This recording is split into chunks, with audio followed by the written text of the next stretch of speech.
Hello everyone, welcome to my YouTube channel. आज की इस वीडियो में हम लोग सैटर्न और जुपिटर के 2025 के ट्रांजिट के बारे में देखेंगे।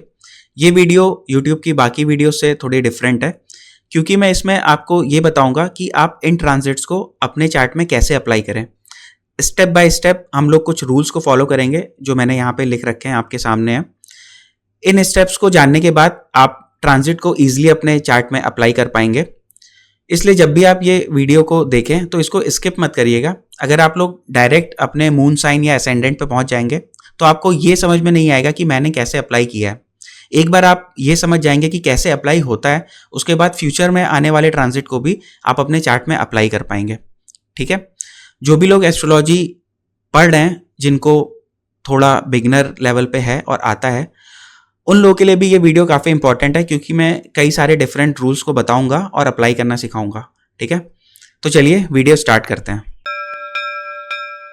रूल्स को समझने से पहले हम लोग एक बार देख लेते हैं कि 2025 में हमारे पास कौन कौन से ट्रांजिट हैं। आज मैं वीडियो बना रहा हूँ 6 मई 2025 को। सैटर्न 29 मार्च को ऑलरेडी पाइसेस में ट्रांजिट कर चुका है। जुपिटर मिथुन राशि में जाएगा 14 मई को। राहु एक्वेरियस में जाएगा और केतु लियो में जाएगा 18 मई को। 2025 में 3 बड़े ट्रांजिट हैं।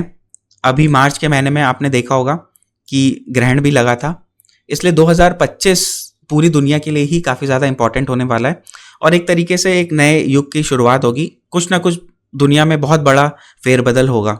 ठीक है, आप यहाँ पे देख रहे हैं कि जुपिटर के नीचे मैंने टिल 18 अक्टूबर लिखा हुआ है, जो कि रेड कलर से मेंशन है। ये मैंने क्यों लिखा हुआ है? क्योंकि जुपिटर जब भी एक राशि को क्रॉस करता है तो वो 12 महीने का टाइम लेता है। ठीक है, जुपिटर मिथुन राशि में जाएगा 14 मई को और वो कर्क राशि में चले जाएगा 18 अक्टूबर को। वैसे तो जुपिटर 12 महीने का टाइम लेता है, लेकिन यहाँ पे जुपिटर बहुत तेज चलेगा, बहुत स्पीड से चलेगा और लगभग 5.5 महीने में ये एक राशि कवर कर लेगा। तो जब भी कोई प्लैनेट इतनी जल्दी एक राशि कवर करता है तो उसको बोलते हैं अतिचारी ग्रह। ठीक है, अतिचारी का मतलब है कि बहुत तेज स्पीड से चाल है उसकी, बहुत तेज स्पीड से चल रहा है।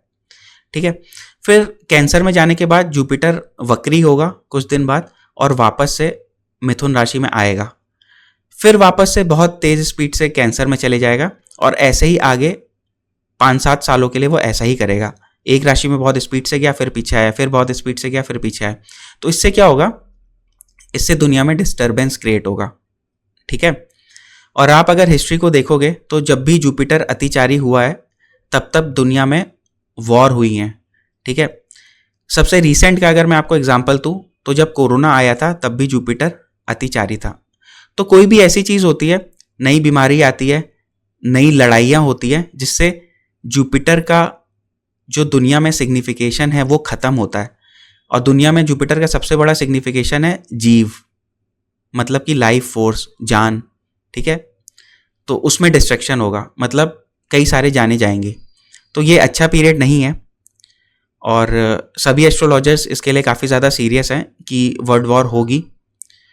पॉजिटिव चीज़ इसमें यह है कि जब भी ये चीज़ ख़त्म होगी, जब भी जुपिटर का अतिचारी मूवमेंट ख़त्म होगा तो दुनिया में एक स्टेबिलिटी आ जाएगी, जैसे कि तूफान और लड़ाई के आने के बाद होता है। और सभी का ये मानना है कि उसके बाद जो हमारा भारत देश है वो एक विश्व गुरु के रूप में आगे बढ़ेगा। ठीक है, तो ये सारे हमारे पास ट्रांजिट हैं 2025 में और ये आपको अपने चार्ट में अप्लाई करना है। अब एक चीज़ है, स्पेसिफिक एप्लीकेशन के पहले आप लोग ये चीज़ समझिए कि जब भी कोई ग्रह किसी राशि में जाता है तो वो दुनिया के हर एक इंसान के लिए कॉमन होता है, चाहे वो इंडिया में बैठा हो, चाहे अमेरिका में बैठा हो, चाहे कोई बच्चा हो, चाहे कोई बूढ़ा हो। ठीक है, अगर मैंने बोला कि जुपिटर मिथुन राशि में गया तो वो सबके लिए मिथुन राशि में गया। ठीक है, शनि पाइसेस में गया या फिर राहु केतु आपका एक्वेरियस और लियो में गए तो वो सबके लिए गए। इसलिए कोई भी ऐसा आर्टिकल, कोई भी ऐसी वीडियो, कोई भी ऐसा ब्लॉग जिसमें इन राशियों में जाने के, इन प्लैनेट्स के कॉमन रिजल्ट्स दिए गए हैं, वो आपकी पर्टिकुलर लाइफ में अप्लाई नहीं होते हैं। ठीक है, जैसे कि मैं आपको एग्जांपल दूं तो जुपिटर जेमिनी के साइन में गया। जुपिटर नॉलेज का कारक है। ठीक है, रिलीजियस एप्टीट्यूड को दिखाता है, रिलीजियस नॉलेज को दिखाता है। मरकरी भी नॉलेज का कारक है और जो जेमिनी साइन है वो कम्युनिकेशन का कारक है। इसका मतलब ये कुछ अगर हम इन तीनों पॉइंट्स को कनेक्ट करें तो हमें ये पता चलेगा कि ठीक है, जुपिटर जेमिनी में जा रहा है तो जो रिलीजियस कम्युनिकेशन है वो बढ़ेगा। ठीक है, इंटरनेट में जो रिलीजियस चीज़ें हैं वो बहुत ज़्यादा बढ़ेंगी। और मरकरी प्रैक्टिकल एप्लीकेशन को दिखाता है। ठीक है, तो लोग उसको प्रैक्टिकली अपने जीवन में या अपने समाज में अप्लाई करना स्टार्ट करेंगे। तो ये जो मैंने अभी एक स्टेटमेंट दिया, ये एक बहुत कॉमन स्टेटमेंट है। हो सकता है कि ये आपके चार्ट में ना भी अप्लाई करे। हो सकता है कुछ लोगों के लिए जब जुपिटर जेमिनी में जाए तो कुछ लोगों के लिए वो शादी कराए। ठीक है, कुछ लोगों के लिए वो बहुत ज़्यादा लॉस कराए, कुछ लोगों के लिए वो फॉरेन उनको ट्रैवल करा देगा। ठीक है, कुछ लोगों के लिए वो कुछ और अच्छी बुरी चीज़ें करवा देगा। ठीक है, वैसे ही मैं अगर एक एग्जांपल सैटर्न का दूँ, सैटर्न आपका पाइसेस के साइन में जा रहा है। ठीक है, तो पाइसेस आपके कॉन्शियसनेस को दिखाता है। जो 12th हाउस होता है, ठीक है, वो सबकॉन्शियस लेवल पे होता है। तो सैटर्न हमारा कर्म है। ठीक है, हमारे कर्म हमारे सबकॉन्शियस लेवल पे जा रहे हैं। और वो एक पाइसेस ऐसा साइन है जो स्पिरिचुअलिटी, रिलीजियसनेस, ठीक है, लेटिंग गो वाली चीज़ों को दिखाता है, क्योंकि आखिरी साइन है। तो हमारे कर्म हमें उस तरफ ले जाएंगे कि हम चीज़ों को कैसे छोड़ पाएँ, वो हमें ये सिखाएगा, है ना। चीज़ों का छूटना दिखाएगा। ठीक है, हमारे अनकॉन्शियस लेवल पे ये दिखाएगा कि स्पिरिचुअलिटी या अकेलापन कैसे काम करता है। ठीक है, तो ये भी अगेन जो मैंने स्टेटमेंट दिया, ये बहुत कॉमन स्टेटमेंट है जो आपको काफ़ी वीडियोस में सुनने को मिलेगा। और ये इतना कॉमन है कि ज़रूरी नहीं कि आपकी लाइफ में इन्वॉल्व भी हो जाए। ठीक है, हो सकता है पाइसेस में शनि जाए और आपको आपकी ज़िंदगी में किसी बहुत इंपॉर्टेंट व्यक्ति की मृत्यु हो जाए। ठीक है, वो अलग अलग लोगों के जीवन पे अलग अलग निर्भर करता है। वो डिपेंड करता है आपका मून साइन क्या है, आपका लगन कौन सा है, ग्रह जिस राशि में गोचर कर रहे हैं, क्या वहाँ पे कोई और ग्रह तो नहीं बैठा हुआ है, ग्रह की स्ट्रेंथ कितनी है, कौन से नक्षत्र में जा रहा है। ठीक है, किन किन ग्रहों का वहाँ पे एस्पेक्ट है। ठीक है, इसलिए कहीं भी आप बहुत कॉमन रिजल्ट्स पढ़ते हैं तो आप उसको एकदम से अपने ऊपर अप्लाई मत करिएगा। ठीक है, तो ये हो गई कॉमन चीज़ों की जिसमें राशि आती है और नक्षत्र आते हैं। ठीक है, राशि मैंने आपको बता दी है कि कैसे कॉमनली हम उसमें स्टेटमेंट को अप्लाई कर सकते हैं। और राशि के अंदर ही एक राशि में आपको पता है कि 3 नक्षत्र होते हैं। तो जैसे आपकी ये पाइसेस राशि है, पाइसेस में आपका पूर्व भाद्रपद नक्षत्र आता है, उत्तर भाद्रपद आता है, रेवती आता है। ठीक है, तो ये जुपिटर का है, ये सैटर्न का है और ये मरकरी का है। तो ये सबके लिए कॉमन ही है। तो इस बेस पे हम कुछ भी डिफाइन नहीं कर सकते जब तक हमारे पास हमारा पर्टिकुलर चार्ट नहीं होगा। ठीक है, तो आप लोग अपना पर्टिकुलर चार्ट ओपन करके बैठिएगा। ठीक है, तो आप अप्लाई करना सीखेंगे। अब देखिए, किसी भी चार्ट में जो ट्रांजिट होता है ना, वो एक थर्ड स्टेज का पैरामीटर होता है। इसका मतलब क्या है कि जैसे मैंने कहा कि शनि किसी को विदेश ले जाने वाला है। मान लो मैंने बोला कि शनि पाइसेस में जाने वाला है और ये व्यक्तियों को विदेश लेके जाएगा, क्योंकि 12th हाउस हमारा फॉरेन का होता है। वहाँ पे 12th साइन भी बाय डिफ़ॉल्ट फॉल करता है कालपुरुष कुंडली में। 12th हाउस में जब भी सैटर्न आता है तो सैटर्न क्योंकि फॉरेन का कारक भी होता है, 12th हाउस आपका फॉरेन ही हो गया, तो वो फॉरेन रिलेटेड चीज़ों को इनिशिएट करेगा। ठीक है, तो ऐसा हो सकता है बहुत से लोगों को फॉरेन जाने का मौका मिले। ठीक है, अब लेकिन ये एक स्टेटमेंट है कि बहुत से लोगों को फॉरेन जाने का मौका मिलेगा। ठीक है, मिलेगा या नहीं मिलेगा वो उनके ओवरऑल चार्ट पे डिपेंड करेगा, वो उनके चार्ट के योग पे डिपेंड करेगा first of all. Second number पे वो चार्ट की दशा पे डिपेंड करेगा और फिर ट्रांजिट पे डिपेंड करेगा। जैसे कि मैंने यहाँ पे लिख रखा है, ये 3 स्टेप में होता है। ठीक है, हर कोई विदेश नहीं चला जाएगा। ठीक है, पहला स्टेप क्या होता है? पहला स्टेप देखना है कि क्या कुंडली में मैं आपको एग्जाम्पल के ही तौर पे बता रहा हूँ, क्या कुंडली में विदेश जाने का योग है। ठीक है, क्या कुंडली में ये प्रॉमिस है कि आपको वो कुंडली विदेश भेज सकती है। ठीक है, अगर है तो हम लोग आगे बढ़ेंगे, अगर नहीं है तो हम लोग भूल जाएंगे। ठीक है, सेकंड ये है कि दशा, जो हमारे चार्ट में योग हुआ था, ठीक है, प्लैनेट्स की वजह से, क्या वो योग कब फलित होगा। योग तो बहुत सारे होते हैं आपके चार्ट में। शादी का योग है, अब शादी का योग 90 साल में आ रहा है, लेकिन तब तक आपकी डेथ हो गई। ठीक है, तो शादी नहीं होगी। तो वैसे ही जो भी प्रॉमिस है, क्या वो चार्ट में है, पहले तो हमें ये देखना है, योग देखना है। उसके अलावा उसके बाद हमें सेकंड नंबर पे दशा देखनी है। दशा मतलब कि टाइमिंग। ठीक है, कि उस योग के या उस प्रॉमिस के हमारे जीवन में घटित होने की क्या टाइमिंग है, क्या लाइफ स्पैन है कि ठीक है मैं विदेश जा रहा हूँ या मेरी शादी हो रही है, क्या वो दशा आ रही है 25 से लेके 35 साल के बीच में जो शादी का एक अच्छा टाइम है, ठीक है, क्या वो टाइम पीरियड बन रहा है? अगर वो टाइम पीरियड बन रहा है तो ठीक है, ठीक है। तो हम अपने चार्ट में क्या देखेंगे, पहले एक प्रॉमिस देखेंगे कि कोई भी चीज़ होने वाली है, क्या उसका प्रॉमिस है कि नहीं है, ठीक है। फिर उसके बाद दशा देखेंगे कि अच्छा वो चीज़ किस टाइम स्पैन में होगी, ठीक है। उसके बाद ट्रांजिट का नंबर आता है, ठीक है, डिलीवरी ऑफ दैट प्रॉमिस। यहाँ पे मैंने लिखा हुआ है डिलीवरी ऑफ दैट प्रॉमिस, मतलब कि वो जो प्रॉमिस था हमारे चार्ट में, अब वो टाइम आ गया है और अब वो चीज़ हमारे जीवन में घटित हो जाएगी। डिलीवरी का मतलब है कि घटित हो जाना, ठीक है। अब जैसे किसी के में शादी का योग है ना, ठीक है, उसकी पक्का शादी होगी। अब उसका शादी का टाइमिंग भी आ गया कि उसकी एक ऐसी दशा आ गई कि वो दिखा रहा है कि भाई 2025 से लेकर 2028 के बीच में शादी होगी। अब इसके बीच में वो इवेंट कब घटित होगा, ठीक है, वो दिखाता है ट्रांजिट या वो दिखाता है डिलीवरी। जैसे आपकी कोई चिट्ठी पोस्ट ऑफिस में आ गई, लेकिन वो पोस्टमैन कब चिट्ठी डाल देगा आपके घर के अंदर, वही चीज़ ट्रांजिट दिखाती है, ठीक है।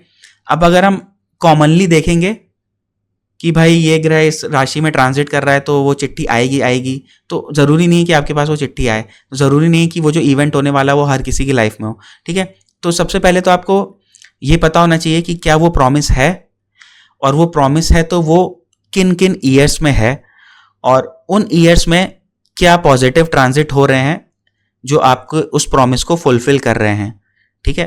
तो पहले तो आपको ये 3 स्टेप फॉलो करना पड़ेगा। आप जिस भी इवेंट के लिए देखें, अगर आप शादी के लिए देख रहे हैं तो आप ये देखिए क्या शादी के लिए अच्छे प्लैनेट्स हैं, फिर आप देखिए क्या शादी के लिए अच्छी दशा है, फिर आप देखिए कि ये ट्रांजिट आपको शादी दे पाएगा या नहीं दे पाएगा। और ये जीवन के हर एक चीज़ में अप्लाई होता है, एस्ट्रोलॉजी का यही रूल है, ठीक है। ये शादी के लिए क्या, ये आपके विदेश जाने के लिए भी यही अप्लाई होता है, या आपकी नौकरी के लिए भी यही अप्लाई होता है। क्या आपकी कुंडली में अच्छी नौकरी का या सरकारी नौकरी का योग है, ठीक है। अब सरकारी नौकरी का योग आया, क्या वो दशा आ रही है कि जब हम उन एग्ज़ाम्स को दे सकें, ठीक है। पता चला कि 70 साल में दशा आ रही है तो आप एग्ज़ाम तो दे नहीं पाओगे, ठीक है। उसके बाद आपने एग्ज़ाम दे दिया, तो क्या वो ऐसा ट्रांजिट है कि वो हमें उस एग्ज़ाम को क्लियर करवा पा रहा है कि नहीं। तो ये तीन स्टेप्स तो आपको एकदम मन में याद करके रखने हैं, ठीक है। फिर उसके बाद वो डिलीवरी कब होती है, तो इसके लिए एक तो डबल ट्रांजिट का रूल होता है, ठीक है। ये एस्ट्रोलॉजी में 99% एस्ट्रोलॉजर, मैं अगर बोलूँ तो 100% एस्ट्रोलॉजर यूज़ करते ही हैं, ठीक है। डबल ट्रांजिट का रूल, डबल ट्रांजिट का मतलब क्या होता है कि आपके किसी एक हाउस को, जैसे कि मान लो ये शादी का हाउस है, ठीक है, तो डबल ट्रांजिट का मतलब होता है कि आपके किसी एक हाउस को सैटर्न प्लस जुपिटर दोनों ही ग्रह एक साथ अफेक्ट करें, ठीक है। जैसे कि हम किसी का शादी के बारे में देख रहे हैं, सैटर्न हमारा यहां पे आ गया चलते चलते, ठीक है, मान लो पाइसेस यहां पे साइन है, सैटर्न हमारा यहां पे आ गया और जुपिटर यहां से इसको देख रहा है, तो ये वही चीज है, इसी को डबल ट्रांजिट कहते हैं कि इस हाउस में सैटर्न का भी इन्फ्लुएंस है और जुपिटर इसको देख रहा है, जुपिटर का भी इन्फ्लुएंस है, ठीक है। तो डबल ट्रांजिट मतलब दो चीजों का ट्रांजिट, डबल मतलब, ठीक है। तो वो दो चीजें हैं, शनि और आपके बृहस्पति। शनि आपके चार्ट में टाइम पीरियड को दिखाता है कि कोई चीज इतने टाइम पीरियड में होगी, ठीक है। जुपिटर आपके चार्ट में ब्लेसिंग्स को दिखाता है कि उस टाइम पीरियड में जिसमें कोई चीज होने वाली है उसमें क्या हमारे ऊपर भगवान की, हमारे बड़ों की, ठीक है, ब्लेसिंग्स है कि नहीं है, क्या वो इवेंट पूरी तरीके से कंप्लीट अच्छे से हो पाएगा कि नहीं हो पाएगा, ठीक है। इसीलिए इस डबल ट्रांजिट के एस्ट्रोलॉजी में बहुत ज़्यादा इंपॉर्टेंस है।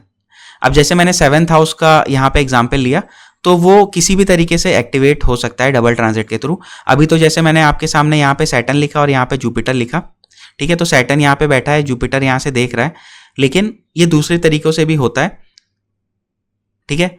जैसे कि मान लो सैटर्न यहाँ पे बैठा हो और सैटर्न यहाँ से इधर को देख रहा हो, जुपिटर यहाँ पे बैठा हो, जुपिटर यहाँ से इसको देख रहा हो, कहीं से भी कुंडली के किसी भी हाउस से अगर सैटर्न का एक हाउस में इन्फ्लुएंस है और जुपिटर का सेम हाउस में इन्फ्लुएंस आ जाता है, ठीक है, या वाइसी वर्सा भी ट्रू होता है कि जुपिटर का एक हाउस में इन्फ्लुएंस है और सैटर्न का उस हाउस में इन्फ्लुएंस आ गया, ठीक है, तो जो भी प्रॉमिस होता है आपके चार्ट में वो आपके चार्ट में घटित हो जाता है, ठीक है। और इस चीज़ को जो डायरेक्टली पंडित जी लोग होते हैं वो बहुत ज़्यादा यूज़ करते हैं अपने प्रैक्टिस में। जैसे कि मान लो अभी यहाँ पे सैटर्न है, ठीक है। अभी क्या है, सैटर्न आपका मार्च एंड में पाइसेस में आया है, ठीक है, और किसी का ये चार्ट है। तो अब जो भी एस्ट्रोलॉजर होगा, जो एकदम ऊपरी ऊपरी से अगर आपका चार्ट देख लेगा तो वो एक अनुमान लगा लेगा कि ठीक है भाई इसका सैटर्न तो शादी, अगर इस व्यक्ति ने पूछा कि भाई मेरी शादी का अच्छा टाइम पीरियड कब है, तो वो सोचेगा कि अरे यार सैटर्न पाइसेस में आ गया है, अब जुपिटर आपका मई में जेमिनी में जाने वाला है, अक्टूबर में जुपिटर कैंसर में चले जाएगा। तो वो बोलेगा कि अच्छा, वो सोचेगा अच्छा, उसको ये चीज़ याद रहेगी, ठीक है, या पंचांग में देख लेगा या सॉफ्टवेयर में देखेगा, देख के रहते हैं, ठीक है, कि सैटर्न यहाँ पे आने वाला है, जुपिटर यहाँ पे अभी तो अक्टूबर के महीने में कैंसर में जाएगा, इसका मतलब जुपिटर यहाँ से यहाँ पे देखेगा, तो इसका मतलब अक्टूबर का महीना इसके शादी के लिए इंपॉर्टेंट है, ठीक है। तो इस तरीके से ट्रांजिट को देख के वो डायरेक्टली बोल देते हैं। तो कभी आप ऑनलाइन ऐप्स वगैरह में जाओगे, ठीक है, तो वो लोग जनरली तो ये ट्रांजिट ही यूज़ करते हैं, जो जल्दी जल्दी देखते हैं, ठीक है, कि ठीक है ये प्लैनेट यहाँ से यहाँ आने वाला है, इसको अफेक्ट करेगा तो इस व्यक्ति का क्या होगा, शादी हो जाएगी। या अगर किसी ने पूछा कि सर मेरी नौकरी नहीं लग रही है, मैं इंटरव्यू दे रहा हूँ तो कब लगेगी, तो मान लो किसी का सैटर्न यहाँ पे आ गया, ठीक है, अब जुपिटर क्या होगा कि अक्टूबर में यहाँ पे आएगा और जुपिटर अभी यहाँ पे मई में जाने वाला है, तो वो सोचेगा कि अभी यार अभी ये इंटरव्यू दे रहा है, अब जुपिटर यहाँ पे आएगा अक्टूबर के महीने में, वो यहाँ से इसको एस्पेक्ट करेगा, यहाँ पे सैटर्न ऑलरेडी है तो ये करियर का हाउस है, करियर के हाउस में क्या हो गया, डबल ट्रांजिट हो गया, सैटर्न का भी इफेक्ट आ गया, जुपिटर का इफेक्ट आ गया, तो वो बोलेगा कि ठीक है अक्टूबर में आपकी नौकरी लगने के सबसे ज़्यादा चांसेस हैं, ठीक है। अब कई बार क्या होता है कि ये चार्ट में अप्लाई हो जाता है, कई बार क्या होता है कि ये चार्ट में अप्लाई नहीं होता, तो उन लोगों के चार्ट में अप्लाई नहीं होता जिनके में ये दशा और योग नहीं होते। अगर आपके में अच्छी जॉब लगने का योग ही नहीं होगा, आपके में ऐसी दशा ही नहीं आएगी कि ये ट्रांजिट उस चीज़ को डिलीवर कर सके, तब तक वो इवेंट आपके जीवन में नहीं होगा, ठीक है। बट ये एक तरीका है शॉर्टकट मारने का, जो कि आप समझ लो कि 30-40% केसेस में सही हो जाता है और बाकी केसेस में गलत हो जाता है, क्योंकि आपने प्रॉमिस नहीं देखा ना, तो आप वो डिलीवर कैसे होगा वो प्रॉमिस, ठीक है। तो इस तरीके से जो ट्रांजिट देखते हैं उसको डबल ट्रांजिट कहते हैं, ठीक है, और ये सारे एस्ट्रोलॉजर यूज करते हैं और ये बहुत इंपॉर्टेंट पॉइंट है। उसके बाद स्पेसिफिकली आपको चार्ट में कैसे देखना है वो मैंने यहाँ पे लगा रखा है। आपको ये सारे पॉइंट आप अपने एक रजिस्टर में नोट कर लीजिएगा या फिर स्क्रीनशॉट ले लीजिएगा। आपको ये देखना होगा कि जब भी आपकी कुंडली में ट्रांजिट हो रहा है तो कौन सी राशि इन्वॉल्व है, आपका कौन सा लगन है, ठीक है, आपका चंद्रमा कहाँ पर है, ठीक है। जैसे मैं अगर आपको एग्जाम्पल दूं चंद्रमा का, मान लो कि शनि यहां पर है, आ गया, ठीक है। अब जिसका चंद्रमा यहां पे है उसके लिए तो ये शनि का ट्रांजिट बहुत अच्छा हो गया, ठीक है, लेकिन जिसका चंद्रमा यहां पे है उसके लिए शनि का ट्रांजिट नेगेटिव हो गया, क्योंकि अब उसकी 7.5 स्टार्ट हो गई। तो जब तक आपको आपके चंद्रमा की पोजीशन नहीं पता होगी तो आप कुछ ना कुछ चीज मिस आउट कर दोगे, ठीक है। सेम लगन से भी होता है, ठीक है, जो यहाँ पे मैंने पॉइंट लिखा हुआ है इसको मैं अभी अप्लाई करना बताऊंगा कैसे होता है। तो आपको क्या देखना है, आपको राशि देखनी है, आपको लगन देखना है कि कौन सा है, ठीक है, लगन मतलब फर्स्ट हाउस में कौन सी राशि है, आपको चंद्रमा देखना है, आपको दूसरे प्लैनेट की पोजीशन देखनी है। ये एक बहुत इंपॉर्टेंट पॉइंट है, ठीक है, दूसरे प्लैनेट की पोजीशन, क्योंकि जैसे मैंने बोला कि शनि अभी पाइसेस के साइन में चला गया है, ठीक है, तो यहाँ पे अगर कोई प्लैनेट बैठा होगा, जैसे यहाँ पे सन बैठा होगा, ठीक है, तो आप डायरेक्टली प्रिडिक्शन बोल सकते हो कि शनि सूर्य से टकराएगा, मतलब इस व्यक्ति को अपने बॉसेस से दिक्कत आएगी, ठीक है। फिर यहाँ पे अगर किसी का जुपिटर बैठा है पाइसेस के साइन में और शनि पाइसेस में आया, तो आप ये बोल सकते हो कि शनि जुपिटर से टकराएगा, मतलब कि जुपिटर पॉजिटिव प्लैनेट है, ठीक है, तो ऐसे व्यक्ति के करियर में ग्रोथ आएगी, ठीक है। अब किसी का यहाँ पे केतु बैठा होगा तो उसको क्या बोलोगे, शनि केतु से पास होगा तो ऐसे व्यक्ति को उसके करियर में प्रॉब्लम आएगी, क्योंकि केतु शनि का एनिमी है और केतु चीज़ों को स्लो करता है, ठीक है, सेपरेट करता है, तो वो अपने करियर से उसको सेपरेट करेगा। तो जिस तरीके का प्लैनेट पाइसेस के साइन में बैठा होगा वो प्लैनेट भी आपकी ज़िंदगी में बहुत सारे इवेंट्स लेके आएगा, ठीक है। इसके अलावा हमारे पास है नक्षत्र कौन से इन्वॉल्व होंगे, ठीक है, ये थोड़ा डीपर एडवांस पार्ट है। नवमांश काफ़ी ज़्यादा इंपॉर्टेंट हो जाता है, क्यों इंपॉर्टेंट होगा अभी मैं आपको बताऊंगा। डिग्री काफ़ी इंपॉर्टेंट होती है। रेट्रोग्रेशन तो बहुत ज़्यादा इंपॉर्टेंट होता है। इसके अलावा अष्टक वर्गा पॉइंट और एक इंपॉर्टेंट चीज़ होती है जिसको बोलते हैं मूर्ति निर्णय, ये भी मैं आपको बताऊंगा, ठीक है। तो हो सकता है थोड़ी सी वीडियो लंबी हो जाए, लेकिन आपको काफ़ी ज़्यादा इस वीडियो से सीखने को मिल जाएगा और आप अपने चार्ट में अच्छे से अप्लाई करोगे, है ना। आगे बढ़ने से पहले हम लोग एक चीज़ देख लेते हैं कि शास्त्रों में, मैंने खाली 2-3 पॉइंट्स लिखे हुए हैं, फोटो खींच के यहाँ पे लगाए हुए हैं। शास्त्रों में सैटर्न के पाइसेस में होने को लेकर क्या बोला गया है और जुपिटर के जेमिनी में होने को लेकर क्या बोला गया, ठीक है। अगर हम पाइसेस की बात करें तो सैटर्न जब भी पाइसेस में जाता है, ये मैंने सारावली बुक से लिखा हुआ है जो कि बहुत अच्छी बुक मानी जाती है।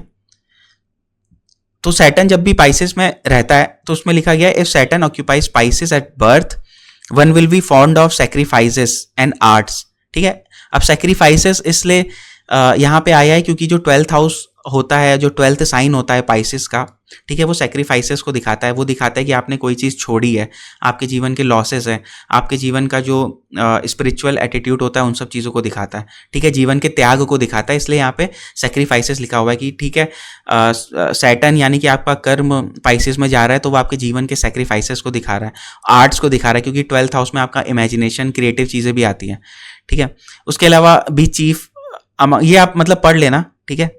Be chief among his relatives and friends, be calm, ठीक है, एकदम शांत रहेगा, मेडिटेटिव अवस्था में रहेगा, ठीक है। और उसके अलावा उसके पास इंक्रीजिंग वेल्थ होगी, ठीक है। अब यहाँ पे ये ना बहुत कॉमन चीज़ें लिखी हुई हैं, हो सकता है कि किसी के लिए ये चीज़ों को डिक्लाइन कर दे, ठीक है। वो चार्ट में कैसे अप्लाई करना है वो अभी आपको बताऊंगा। तो it will be skillful in policy making, ठीक है, be capable of diamond testing, virtuous, modest, ये सारी चीज़ें।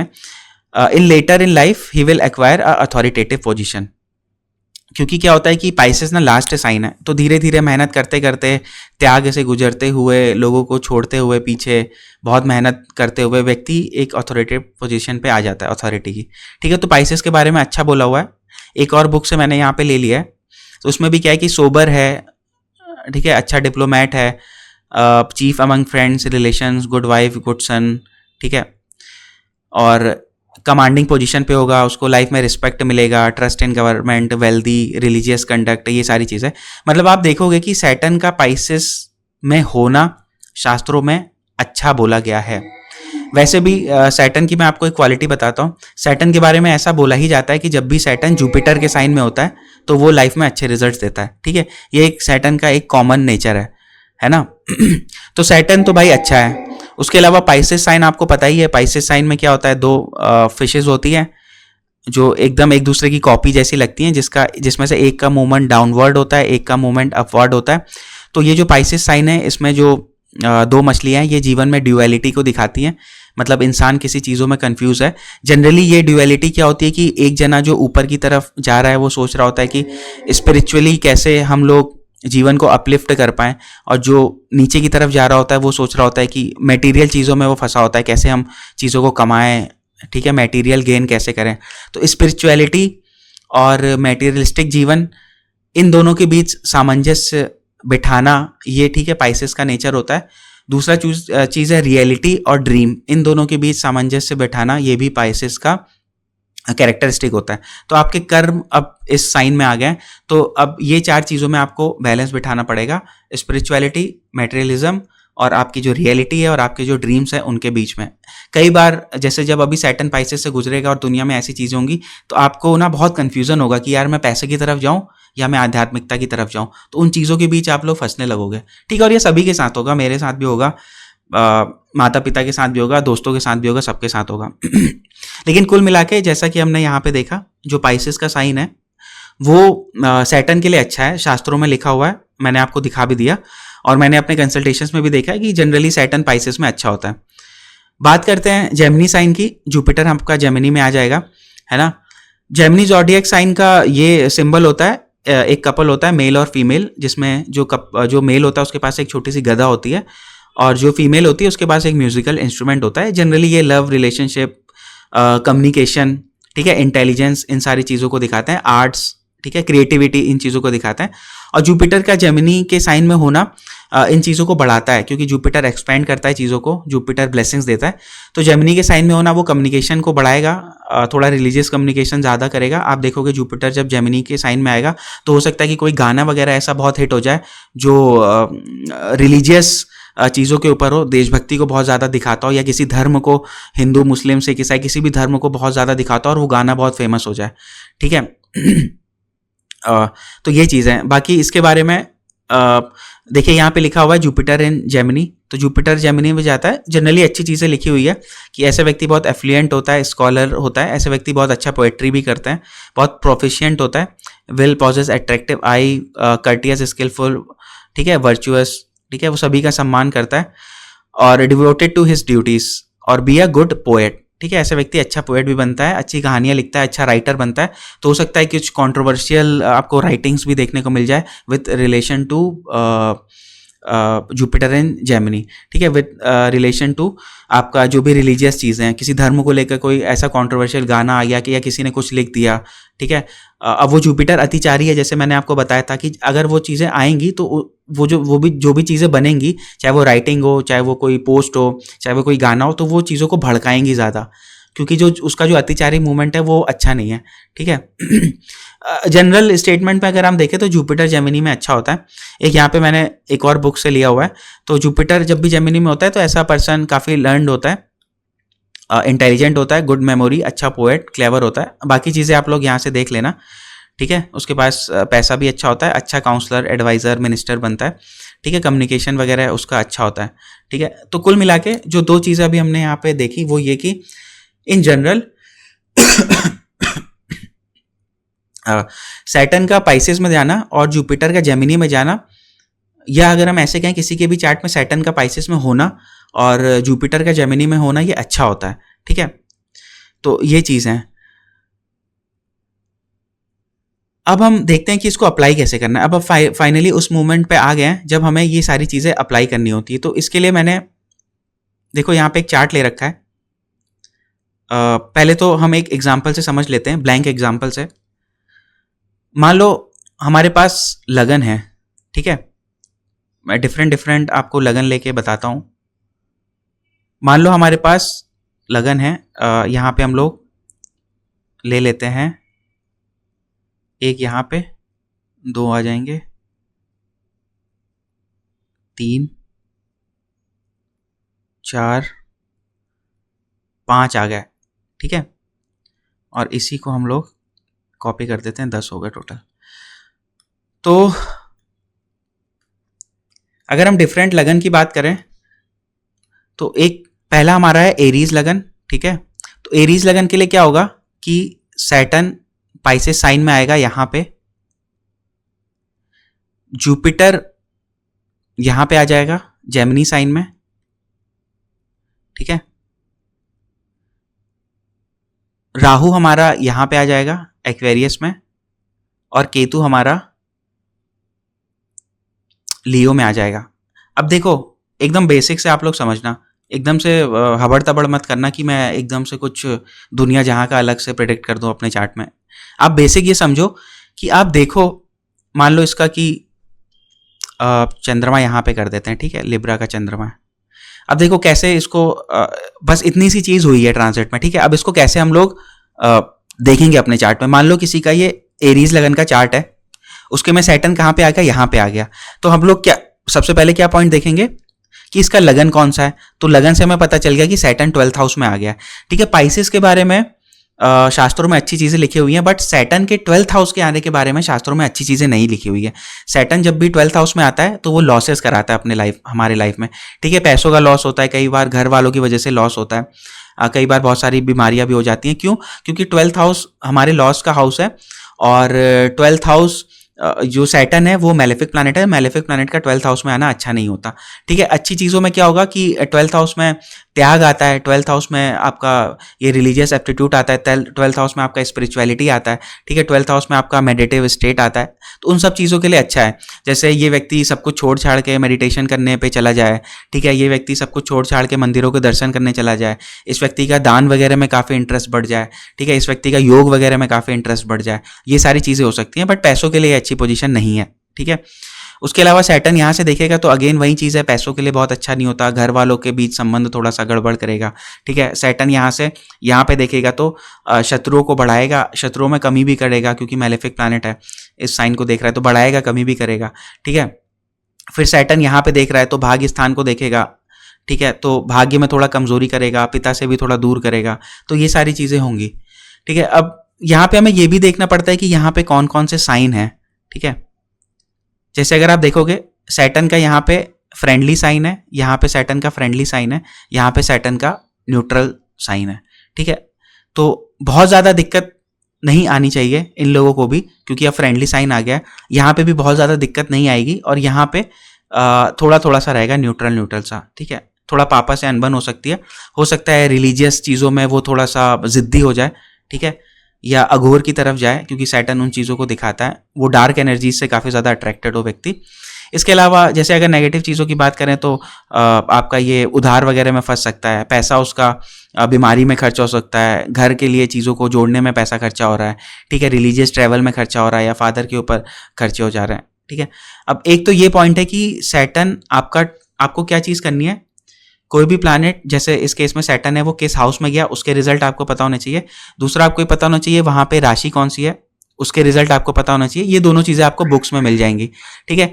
तीसरा, मतलब बुक्स में तो सभी मिल जाता है। तीसरा आपको ये पता होना चाहिए कि सैटर्न जिस राशि में गया है क्या वहाँ पे कोई प्लैनेट तो नहीं बैठा है, ठीक है। अब मैं ये एक बार आपको पूरी तरीके से बता दे रहा हूँ, जिसका भी पाइसेस में कोई ग्रह बैठा होगा, ठीक है, जहाँ पे सैटर्न गया है, तो उस ग्रह से संबंधित कुछ स्पेसिफिक रिजल्ट मिलेंगे, सैटर्न को भी मिलेंगे, उस ग्रह को भी मिलेंगे, और बाकी जो ट्रांजिट हैं उनको भी मिलेंगे। जैसे जुपिटर जेमिनी में गया है, तो अगर किसी का जेमिनी में कोई ग्रह बैठा होगा तो वो ग्रह भी जुपिटर से अफेक्ट होगा, और जुपिटर भी उस ग्रह से अफेक्ट होगा। सेम विथ राहु केतु, ठीक है। अब जल्दी अगर मैं इफेक्ट की बात करूं तो जुपिटर अगर किसी ग्रह से होकर गुजरता है, तो अगर आपके पाइसेस में सूर्य, जुपिटर जब, ये देखिए ये सबके लिए कॉमन है, ठीक है। कुछ चीज़ें डिफरेंट हो जाएंगी अकॉर्डिंग टू चार्ट, बट आप ये चीज़ को एकदम अच्छे से समझ लीजिए कि अगर आपका पाइसेस, आपका जैसे अभी हम लोग का जुपिटर गुजर रहा है, शनि गुजर रहा है, राहु केतु गुजर रहे हैं, तो मैं तीनों ग्रहों के लिए जल्दी बता देता हूँ, ठीक है, अदरवाइज वीडियो बहुत लंबी हो जाएगी। जैसे सैटर्न सूर्य से गुजर रहा है, तो ये क्या करेगा कि जो आपकी अथॉरिटीज़ हैं, जैसे हम सैटर्न की बात कर लेते हैं, ठीक है, जो आपकी अथॉरिटीज़ हैं, और शनि और सूर्य दुश्मन होते हैं तो आपकी अथॉरिटीज़ से दुश्मनी कराएगा, ठीक है। अगर सैटर्न बहुत कमज़ोर है तो दुश्मनी ज़्यादा होगी, ठीक है।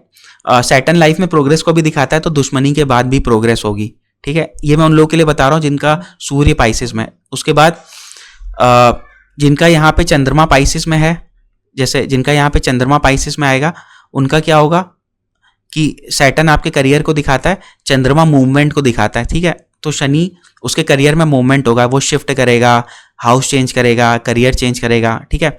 जिसका वहाँ पे मार्स बैठा होगा, ठीक है, तो मार्स क्या करता है, मार्स लड़ाई झगड़े को दिखाता है, ठीक है। तो करियर में लड़ाई झगड़ा होना, इरिटेशन होना, ठीक है, वाद विवाद हो जाना, ठीक है, ये सारी चीज़ें होंगी।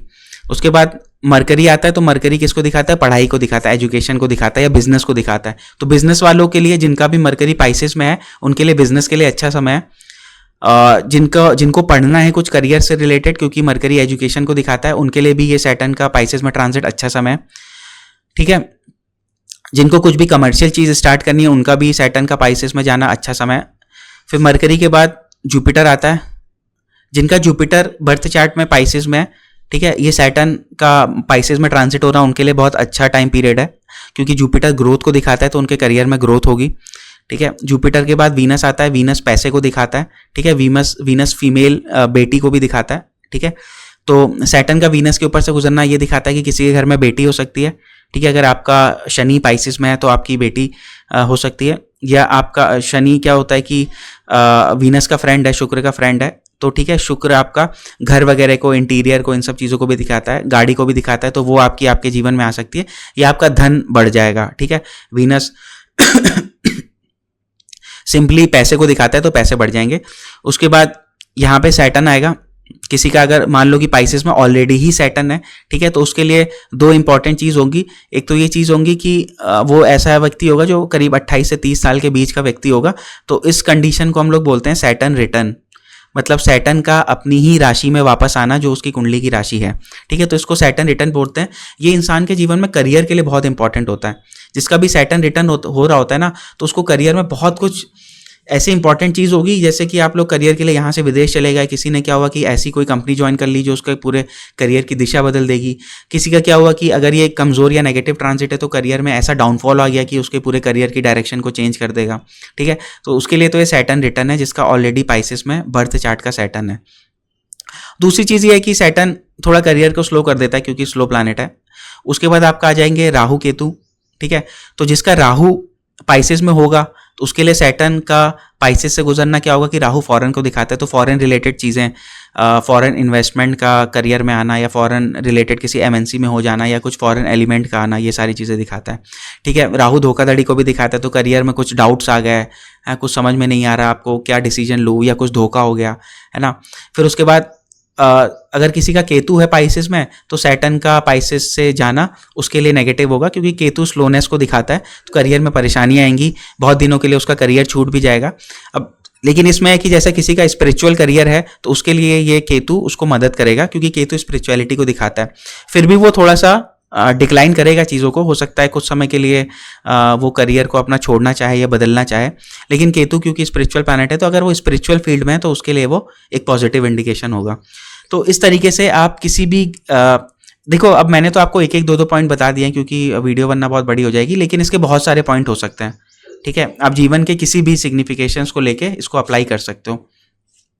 ठीक है, जैसे कि सैटर्न का जुपिटर से जाना, अगर मैं कोई अलग से एक्स्ट्रा पॉइंट बताऊं तो जुपिटर क्या होता है, जुपिटर जीव को दिखाता है, पर्सन को दिखाता है। ठीक है, और सैटर्न क्या है, सैटर्न वात रिलेटेड प्लैनेट है, एयर को दिखाता है। तो जब सैटर्न जुपिटर के ऊपर से गुजरता है तो इंसान को वात रिलेटेड प्रॉब्लम होती है, जैसे कॉन्स्टिपेशन है, ठीक है, हड्डियों में दर्द होना है, ये सारी चीज़ें। तो इस तरीके से भी आप प्रिडिक्शन कर सकते हो, बीमारी के प्रिडिक्शन कर सकते हो, आप करियर के प्रिडिक्शन कर सकते हो, आप शादी के प्रिडिक्शन कर सकते हो। आपको देखना पड़ेगा कि पाइसेस में कौन सा प्लैनेट है।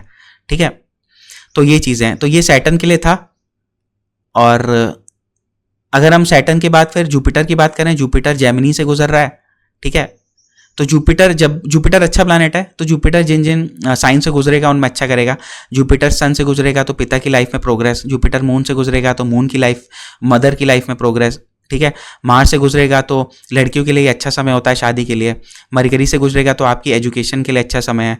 ठीक है, जुपिटर खुद जुपिटर से गुजरेगा तो ओवरऑल प्रोग्रेस के लिए अच्छा समय है, बट ये बॉडी में फैट को ज़्यादा दिखाता है, लोग ऐसे समय में मोटे हो जाते हैं। ठीक है, जुपिटर वीनस से गुजरेगा तो ये लड़कियों के लिए शादी के लिए अच्छा समय है। ठीक है, उसके जीवन में कोई लड़की आ सकती है या कोई बिटिया आ सकती है।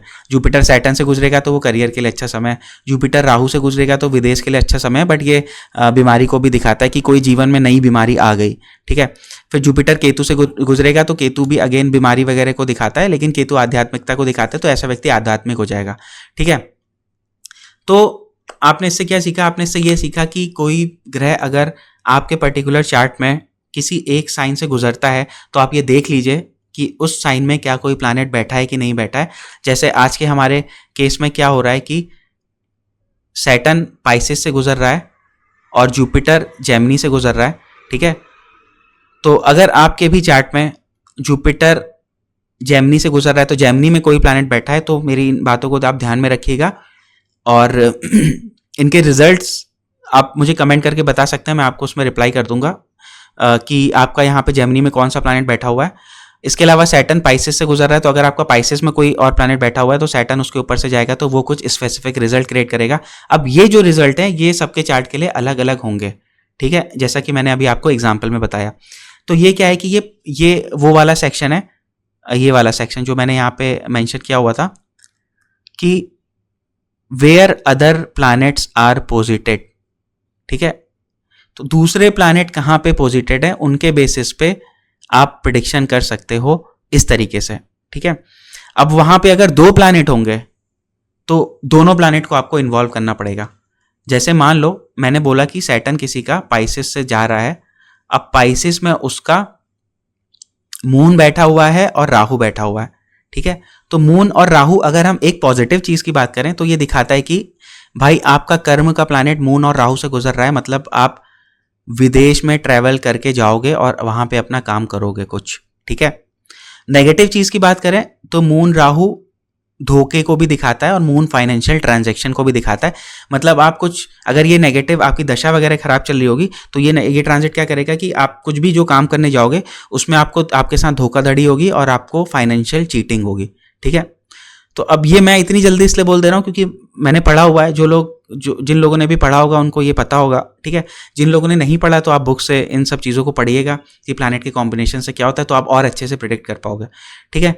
तो ये तो वो चीज़ हो गई कि ग्रह आपका किसी राशि से जा रहा है और वहाँ पे जो भी प्लैनेट बैठा हुआ है वो आपकी ज़िंदगी में आपको इफेक्ट करेगा। दूसरा ये चीज़ है, अब मान लो कि हम सेम एग्जाम्पल ले लें, ठीक है। सैटर्न यहाँ से गया, अब हम देख लेते हैं राशियों में क्या असर होता है, ठीक है।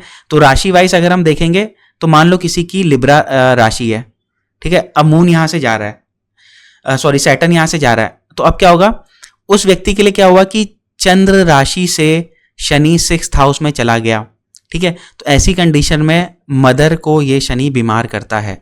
तो जिन लोगों की भी लिब्रा राशि है उनके लिए ये ट्रांजिट मदर के पॉइंट ऑफ व्यू से अच्छा नहीं है, ठीक है, क्योंकि वो मदर को बीमार करेगा। अब सपोज कर लो कि किसी का शनि यहां से जा रहा है,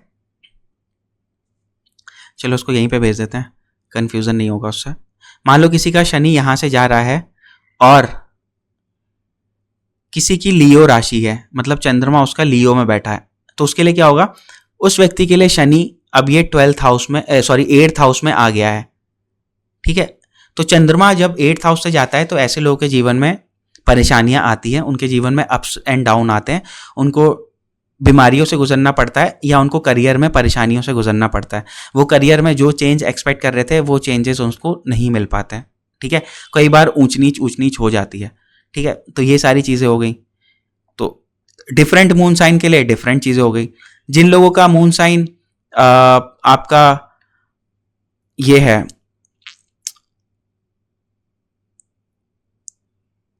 ठीक है, जिन लोगों का मून साइन एरीज है, ये उनके लिए ये 7.5 स्टार्ट हुई है, ठीक है।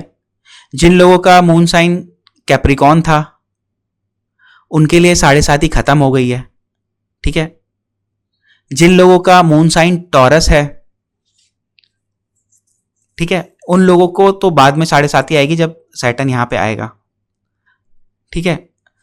और जिन लोगों का पाइसेस ही साइन है, जिन लोगों का मून साइन ही पाइसेस है, उन लोगों की एकदम पीक 7.5 स्टार्ट हो जाएगी, ठीक है, जिन लोगों का मून पाइसेस साइन में ही है।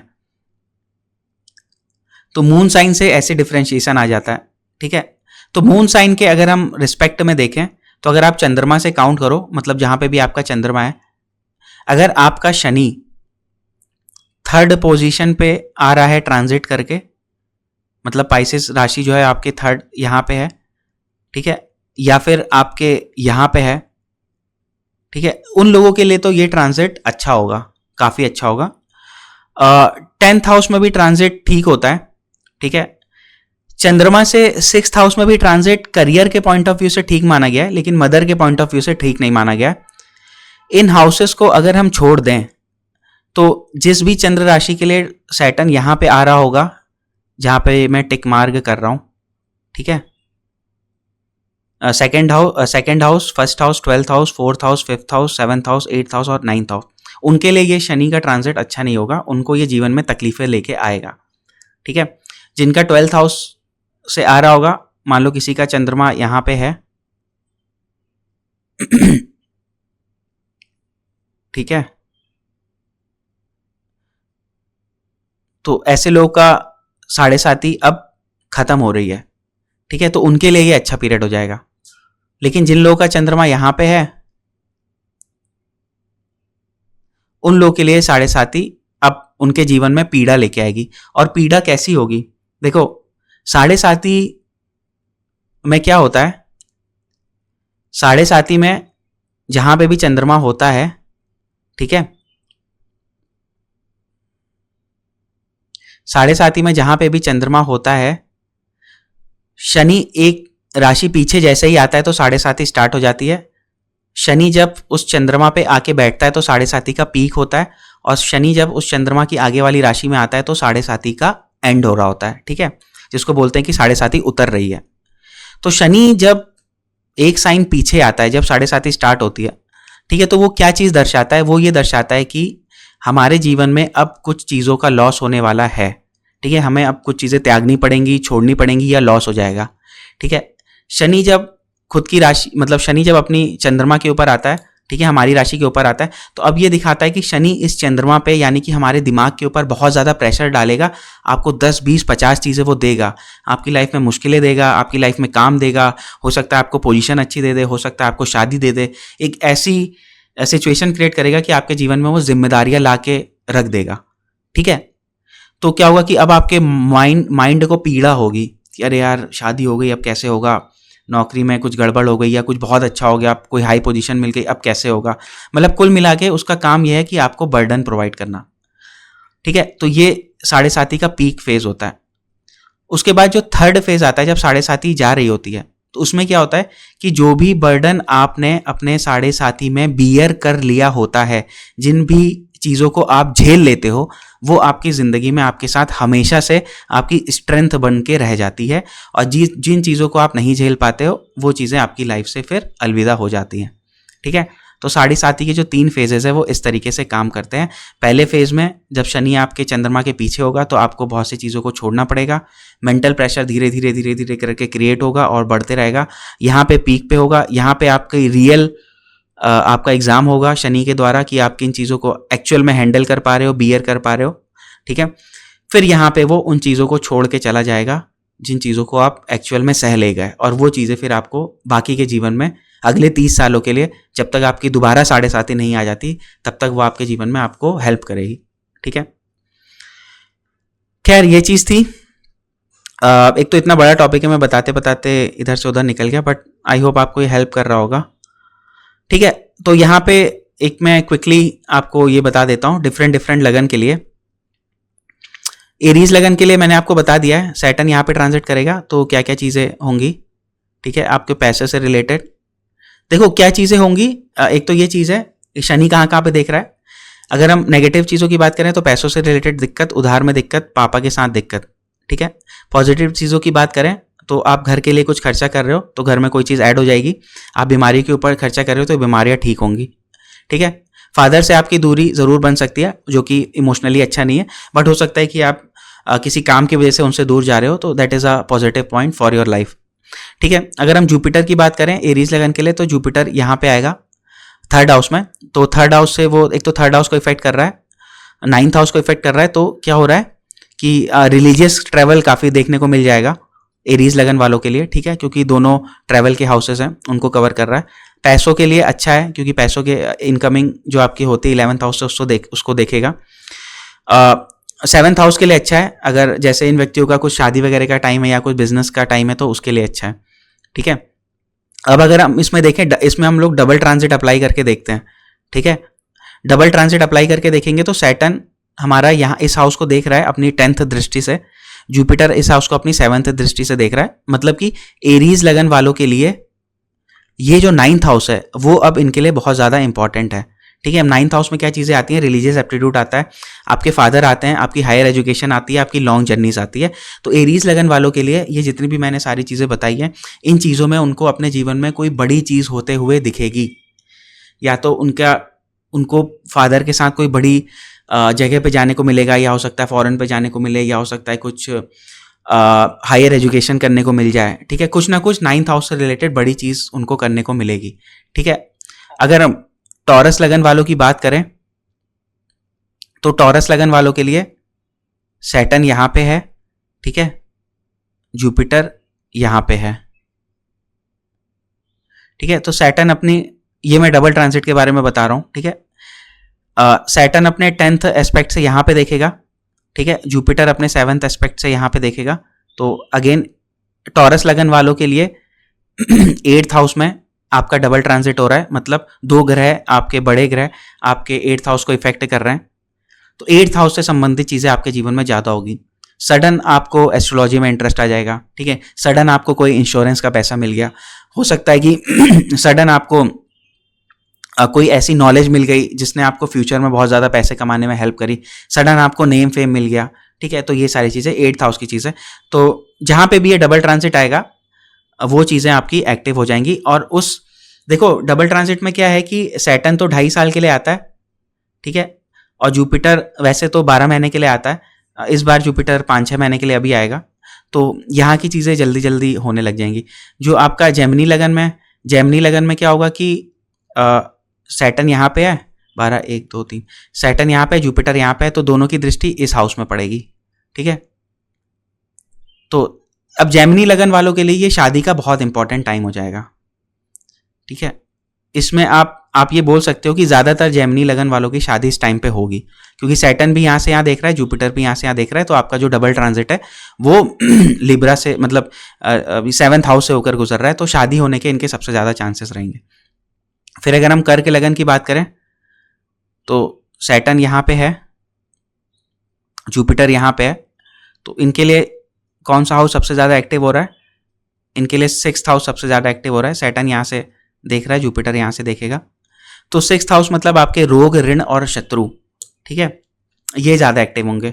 और 6th हाउस में आपके मामा लोग भी आते हैं, आपका मैटरनल साइड आता है, तो हो सकता है कि आपका कोई रोग, अगर नेगेटिव दशा है, नेगेटिव थोड़ा सा कमज़ोर चार्ट है, तो रोग इनिशिएट हो जाएगा। अगर आपका पॉजिटिव चार्ट है तो आपके रोग खत्म हो जाएंगे, मामा के घर में प्रॉस्पेरिटी आ सकती है, ठीक है, आपके शत्रुओं में कमी आ जाएगी। अगर कमज़ोर चार्ट है तो आपके शत्रु आ जाएंगे, ठीक है, तो आपका 6th हाउस एक्टिवेट हो जाएगा। जो लियो लगन वाले लोग हैं, लियो लगन वालों के लिए सैटर्न यहाँ पे रहेगा, ठीक है, जुपिटर यहाँ पे रहेगा, और ये दोनों ही एक साथ मिलके 5th हाउस को एस्पेक्ट करेंगे। तो आपका लियो लगन वालों के लिए जो डबल ट्रांजिट है वो 5th हाउस से होगा। तो ऐसे व्यक्तियों के जीवन में चाइल्ड आ सकते हैं, बच्चे आ सकते हैं, ठीक है, एजुकेशन वो अपनी अच्छी कर सकता है, कोई उनको हॉबी वगैरह पूरी करनी हो वो कर सकता है। जुपिटर और सैटर्न, देखो जुपिटर 8th हाउस से इनको एस्पेक्ट कर रहा है, सैटर्न 11th हाउस से एस्पेक्ट कर रहा है, तो हो सकता है कि कोई स्पिरिचुअल नॉलेज या हायर नॉलेज गेन करना चाहते हो स्पिरिचुअलिटी में, ठीक है, कोई मंत्र साधना करना चाहते हो तो वो ये लोग कर सकते हैं, लियो लगन वाले, ठीक है, कोई बड़ी स्पिरिचुअल प्लेसेस में भी जा सकते हैं। तो लियो लगन के लिए यहाँ से ट्रांजिट करेगा, ठीक है। फिर हम लोग आ जाते हैं वर्गो लगन के लिए।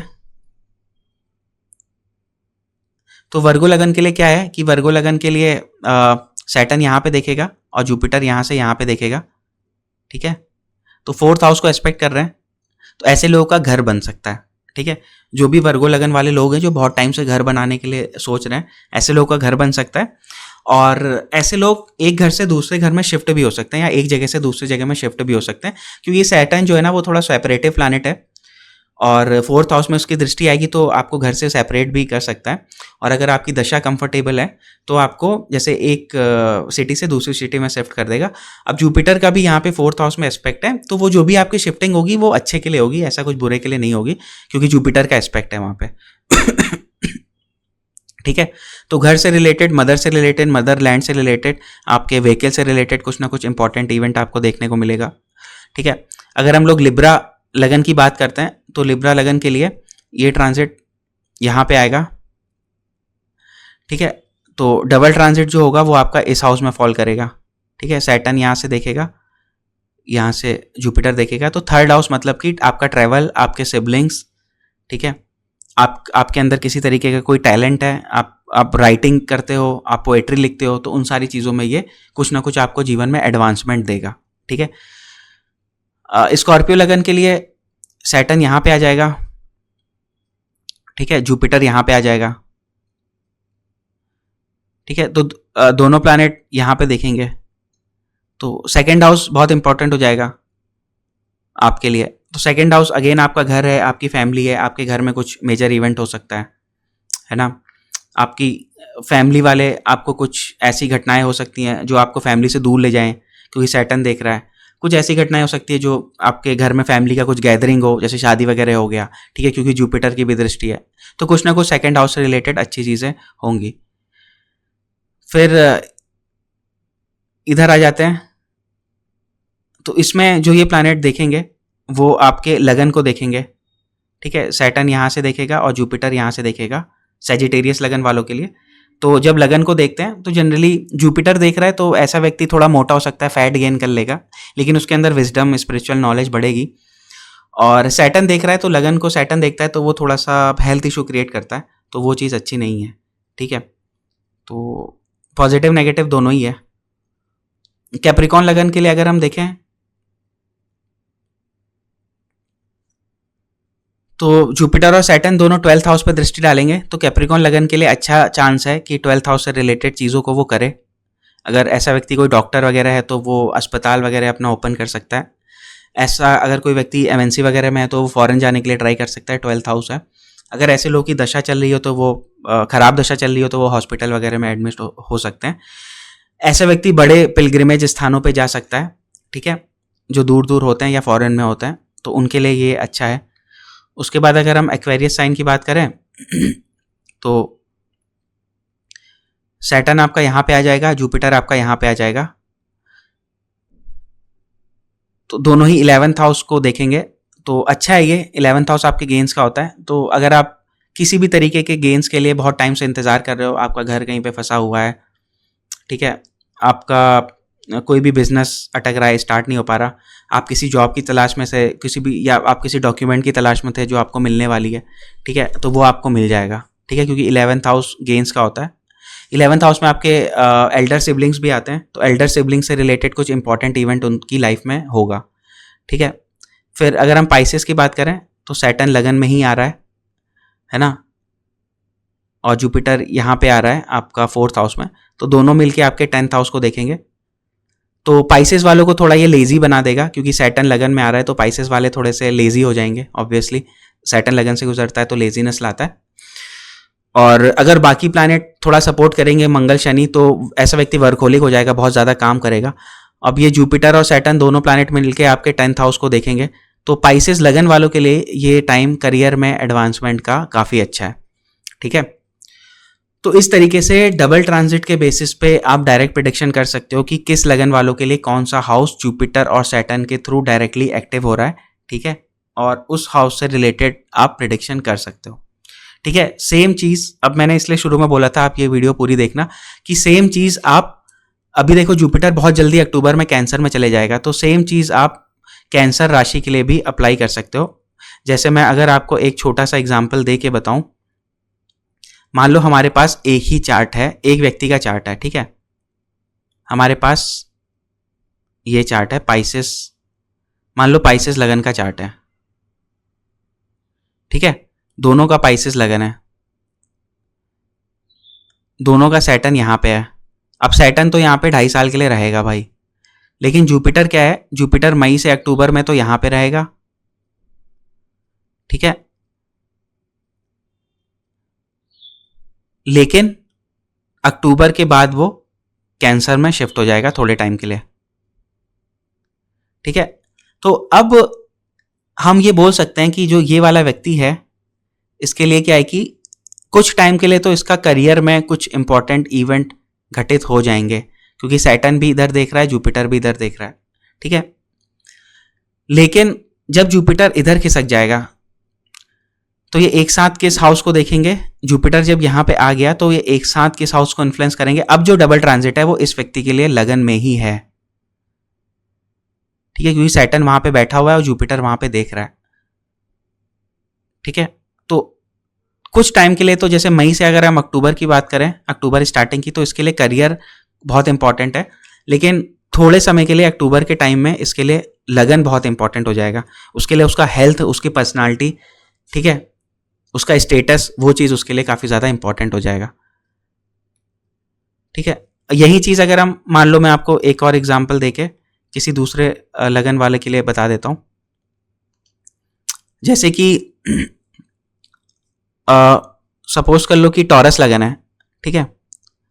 तो टॉरस लगन में क्या है कि अभी डबल ट्रांजिट जो है मई से लेके अक्टूबर तक वो इनके इस हाउस में हो रहा है, क्योंकि जुपिटर जेमिनी में जाएगा तो यहाँ पे देखेगा, सैटर्न पाइसेस में आ चुका है तो वो भी यहाँ पे देखेगा, ठीक है। तो इसके लिए 8th हाउस काफ़ी ज़्यादा इंपॉर्टेंट है। लेकिन क्या होगा, अक्टूबर के महीने में जुपिटर शिफ्ट होके कैंसर के साइन में आ जाएगा, ठीक है। और सैटर्न ऑलरेडी यहाँ पे है पाइसेस में। तो अब क्या होगा, अभी तक कुछ टाइम के लिए इसका ये हाउस से रिलेटेड इंपॉर्टेंट इवेंट हो रहे हैं, लेकिन जैसे ही जुपिटर यहाँ पे आएगा तो इसके इस हाउस से रिलेटेड इंपॉर्टेंट इवेंट होना शुरू हो जाएंगे, क्योंकि अब डबल ट्रांजिट 11th हाउस में आ गया है, ठीक है।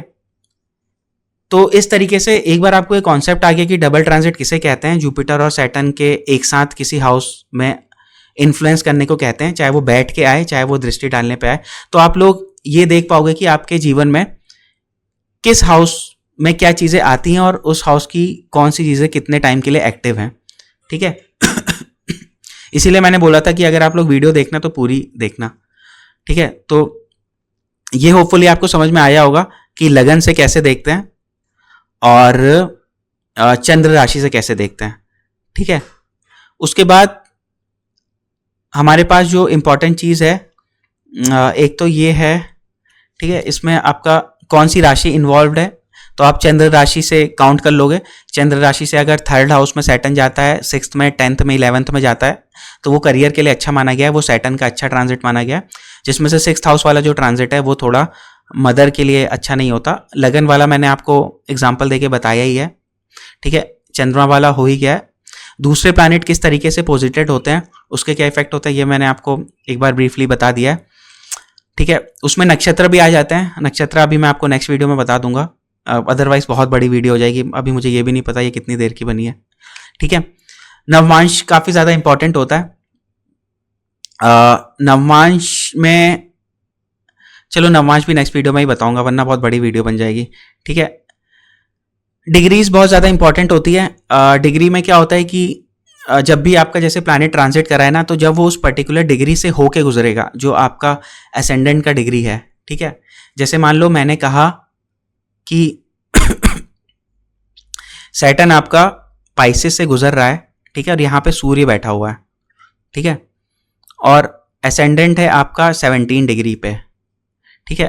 तो जब सैटर्न आपका पाइसेस से गुजरेगा तो मैंने आपको बोला कि आपका बॉसेस से अनबन होगी, लेकिन ये अनबन कब ज़्यादा होगी, ये अनबन, क्योंकि सैटर्न तो यहाँ पे 2.5 साल के लिए आने वाला है, तो ये अनबन तब ज़्यादा होगी जब सैटर्न गुजरते गुजरते 17 डिग्री के आसपास आ जाएगा, माने कि 15 डिग्री, 16 डिग्री, 18 डिग्री, तब ये अनबन ज़्यादा होगी, ठीक है। तो डिग्री का ये इंपॉर्टेंस होता है।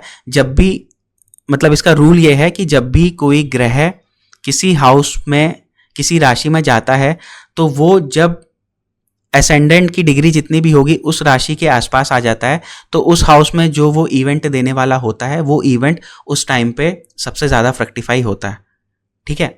तो इस तरीके से आप डिग्री यूज़ कर सकते हो।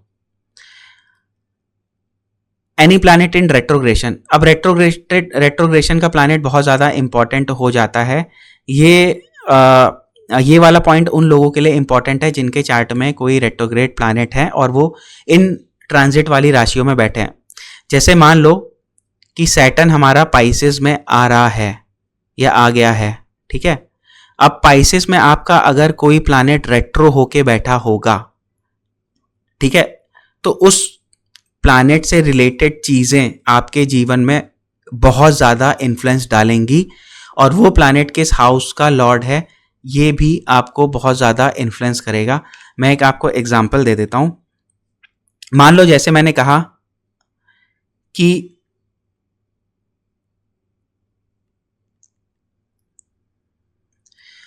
वर्गो लगन वालों के लिए सैटर्न पाइसेस में आएगा 7th हाउस में, ठीक है। चलो कोई सिंपल एग्जांपल दे देता हूं।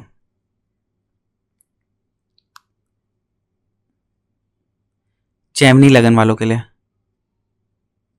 जेमिनी लगन वालों के लिए सैटर्न अभी आपका यहां पे आ चुका है, ठीक है। जुपिटर अभी आपका यहां पे आएगा, ठीक है, ट्रांजिट में गोचर करता हुआ। तो ये इस हाउस को देखेगा, शादी के हाउस को। सैटर्न भी यहां से 10th दृष्टि से शादी को देख रहा है। अब अगर किसी का, वो जो रेट्रोग्रेड वाला पॉइंट था वो ये था कि अगर किसी का कोई रेट्रो प्लैनेट, मान लो कि यहां पे किसी रेट्रो प्लैनेट को बैठा देते हैं, वीनस को बैठा देते हैं, ठीक है। मान लो कि यहां पे वीनस बैठा हुआ है, अब ये सैटर्न इस रेट्रो प्लैनेट से गुजरा, तो रेट्रोग्रेड प्लैनेट क्या होते हैं, वो किसी भी प्रोसेस के एक से ज़्यादा बार होने को दिखाते हैं, ठीक है। तो वीनस आपका कहाँ कहाँ का, दो चीज़ें हैं वीनस, आपको इसमें दो चीज़ें देखनी पड़ेंगी। जैसे मैंने यहाँ पे वीनस को बैठा दिया रेट्रो करके, ठीक है।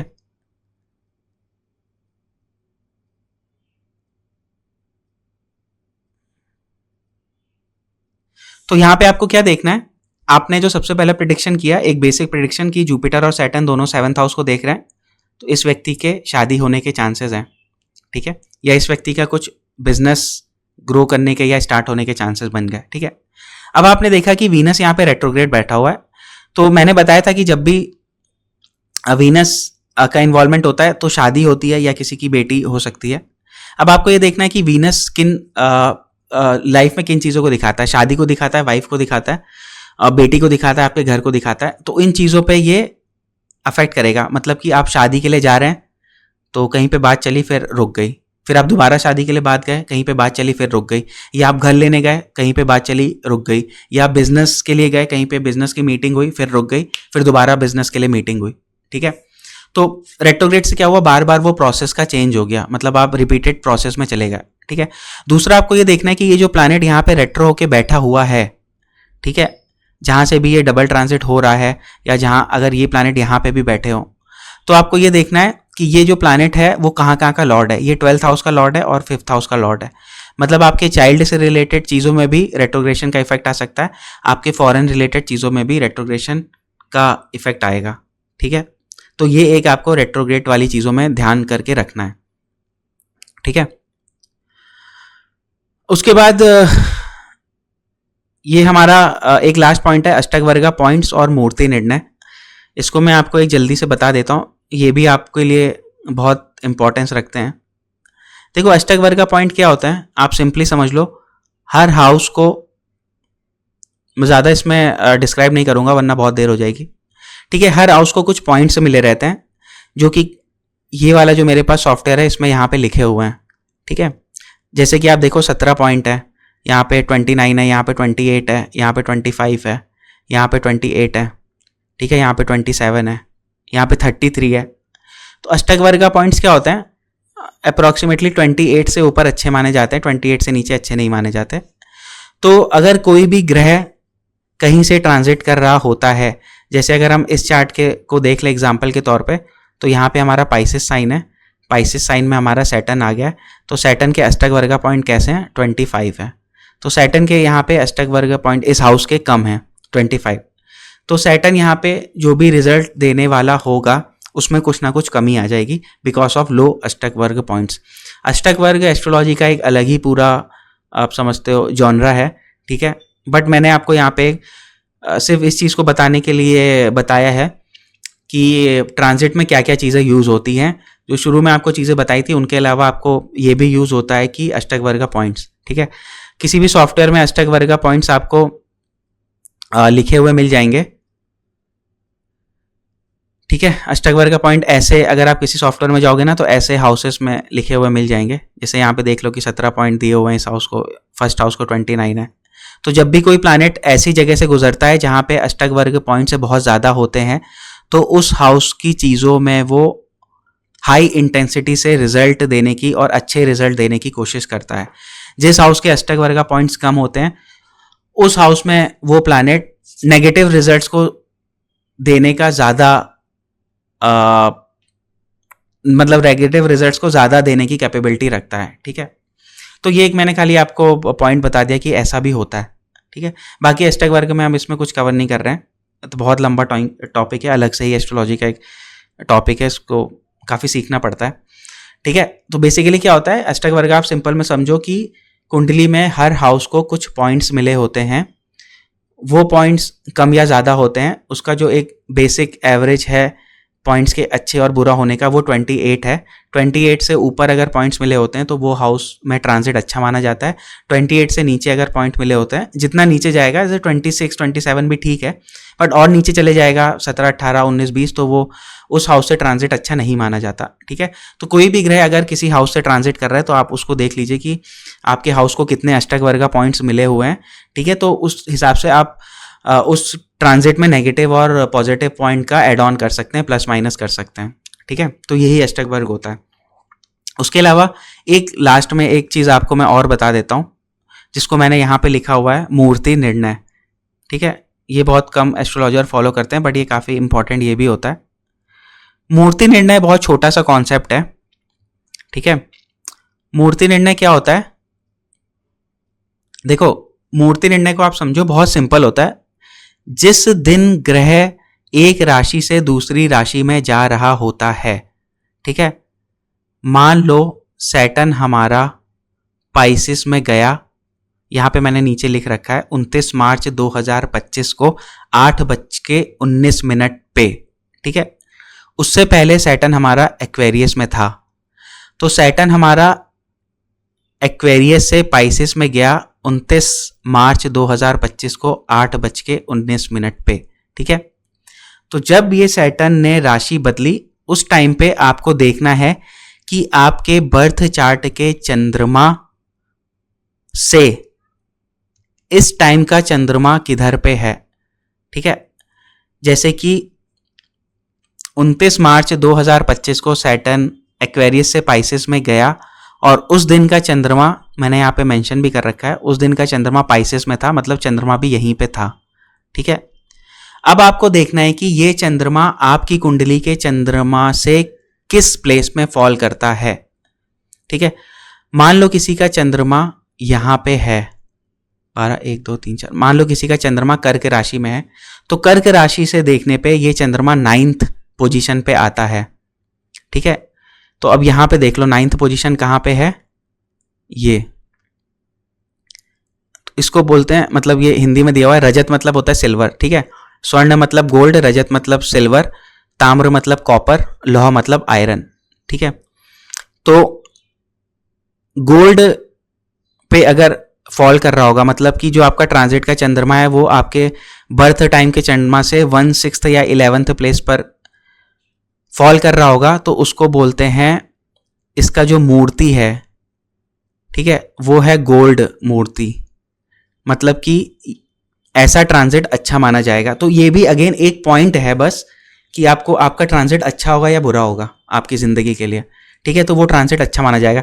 जैसे इस एग्जाम्पल चार्ट में इसका चंद्रमा इसके लगन के इसके ये बर्थ चार्ट के चंद्रमा से 9th हाउस में फॉल कर रहा है, ठीक है। तो 9th हाउस सिल्वर वाली कैटेगरी में आ रहा है, ठीक है। तो ये भी उत्तम माना जाता है, अच्छा माना जाता है, ठीक है।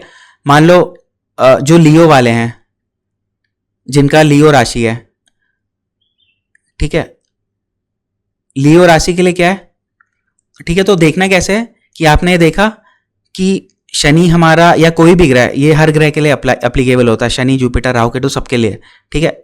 शनि हमारा 29 मार्च को 8:19 पे एक्वेरियस से पाइसेस में आया, हमने सॉफ्टवेयर खोला कि ठीक है शनि आज के दिन ट्रांजिट हो गया 8:19 पे, हमने देखा कि 8:19 पे चंद्रमा कहाँ पर है, ठीक है, ट्रांजिट वाला चंद्रमा।